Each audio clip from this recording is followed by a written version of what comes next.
ரெண்டு நாளாக இன்னொரு வீடியோ எடுத்து எனக்கு அனுப்பாமல் எடுத்துக்கிறேன். எனக்கு கிட்ட போகக்கூடாது.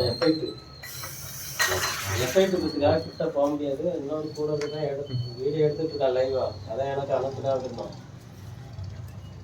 அப்போ நடந்துட்டு இருக்கு. காஞ்செல்லாம் வந்து அனுப்பியாச்சு. அந்த இதுக்கு நான் உனக்கு அனுப்புகிறேன்.